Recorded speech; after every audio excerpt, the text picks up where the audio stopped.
ต่อครับตอนนี้เราขึ้นมาบนเรือบนแพเรียบร้อยแล้วนี่เป็นบรรยากาศที่เราจะเบี่ยงเบ็ดกันนู่นตอนแรกเราจะได้บ้านหลังที่1ครับแต่ว่าแพบ้านที่1แต่ทีนี้ว่ามีคนเขาขอนะครับขอเปลี่ยนก็เลยได้แพนี้นี่ครับหน้านี้เราจะเบี่ยงเบ็ดไปตกครับอันนู้นเป็นแพเล็ก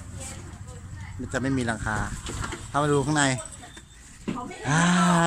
นี่แหละเอาอากาศเข้า อย่าเอาหน้านะคะเอ้าทำไมดูไม่ได้ ครับสภาพห้องสะอาดนะครับสะอาดนะครับมีเสื่อ มันง้อกับพระพรเปล่า อ๋อเปิดไม่ได้ ก็จัดการ เดี๋ยวแป๊บหนึ่งนะครับให้ดูครับห้องน้ำก็โอเค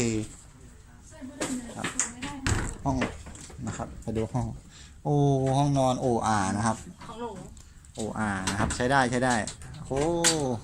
เป็นอะไรที่เวิร์กมากๆเลยครับถ้าคิดจะพักผ่อนแบบส่วนตัวต้องที่นี่เลย มาเปิดง้อให้ไม่ได้พอ ครับเอาแค่นี้ก่อนนะครับ ใจจะขาด ครับพี่ต้อมผม จะ เดีย จ ว บ